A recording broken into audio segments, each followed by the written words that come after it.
Yeah, well, my name is Joe Ratterman. I am lead pastor of Numa Community Church. We're a new church in the Overland Park area launching in March of this year.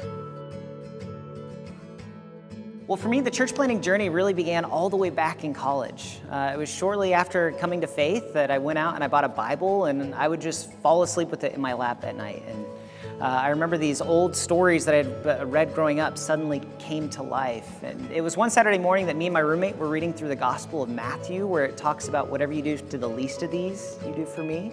And whatever you don't do for the least of these, you don't do for me. And me and my roommate, we had this moment of conviction where we realized we hadn't done anything for the people in need. We never clothed the naked, we never fed the hungry, we never did any of the things that Jesus listed there.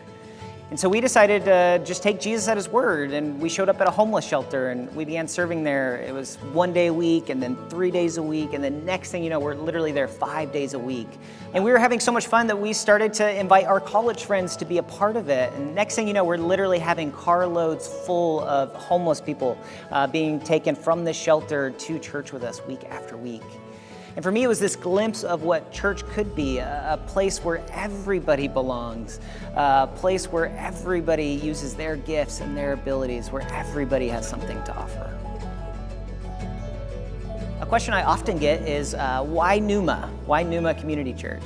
Well, Numa comes from the Greek word for wind or spirit. And one of the earliest images that God gave me for the church was just the image of a dandelion. Now, most people, when they think of a dandelion, they think of like a weed or something, but when I see a dandelion, all I see is potential, because all it takes is a gust of wind to paint an entire countryside yellow. And I believe that's what God does in us. It's his spirit alive and active in us that activates our potential.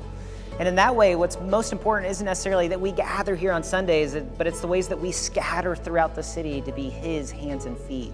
And so on the first and third Sundays, you'll find us right here for large worship and teaching.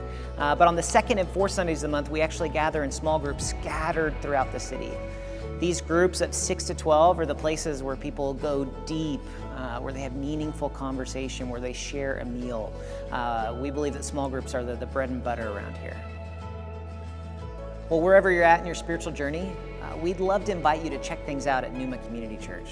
We believe that this can be a place for you to have meaningful conversations, to build lasting friendships. And we believe this is a place where you can belong.